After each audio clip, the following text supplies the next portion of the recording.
Hey everyone, Snapchat reported second quarter earnings results, and so in this video I'm going to review those figures.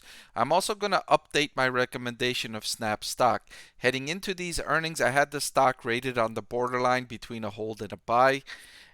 After these earnings results, you're going to want to tune in to see if I'm upgrading, downgrading, or keeping the stock rated the same. Total revenue of 1.068 billion was down 4% year over year. The net loss improved to 377 million compared to 422 million the same quarter last year. Snap is having difficulty adjusting to privacy policy changes made by Apple, which makes it more difficult for Snap to sell targeted advertising. This is the biggest reason why revenue is falling for Snap.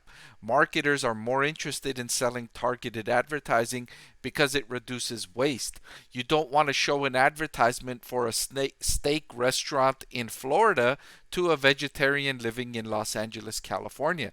That's wasted spending. And so the more targeted advertising you can do as a marketer, the better results, the better return on investment. And so Snap, since it's been able to sell less targeted advertising, marketers are pulling back or are lowering their bids, which we'll see later on in the video. The good news is that daily active users increased by 50 million in the year, or 14% to 397 million.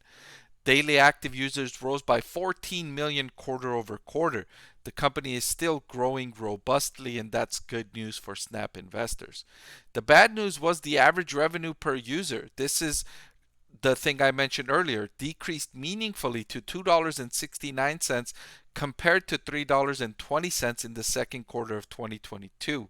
In North America, average revenue per user was down by 14%, the biggest decline in any of its geographic segments. Operating cash flow improved to a loss of 119 million. That was better than the loss of 147 million in the same quarter last year. The second quarter is the company's worst in terms of generating operating cash flow. The rest of the year should be better for Snap in terms of this metric.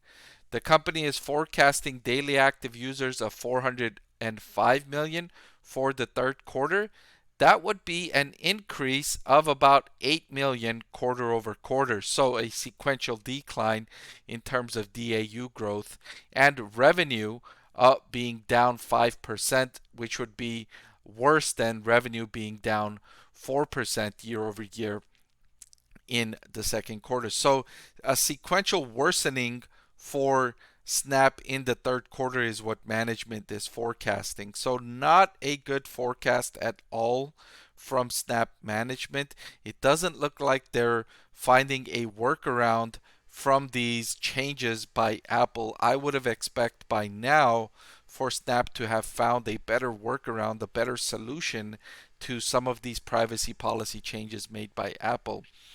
In contrast, I think Pinterest is finding better solutions to Apple's privacy policy changes. Pinterest looks like they're having better results in adjusting to these changes. Snap is having more difficulty, so not encouraging here from Snap. So to update my recommendation for Snap stock, I am downgrading the stock slightly from the borderline of hold/buy. I'm downgrading it to just a hold. I'm disappointed in the company's ability to adjust from these privacy policy changes from Apple, which is approaching 2 years now. I would have thought they would have made better adjustments by now. So for that reason, primarily, I'm downgrading this stock to a hold from a hold/buy. All right, but that's all I've got for this video. Thank you so much for watching. I want to thank the Motley Fool for sponsoring this video. Visit fool.com/Parkev for the 10 best stocks to buy now.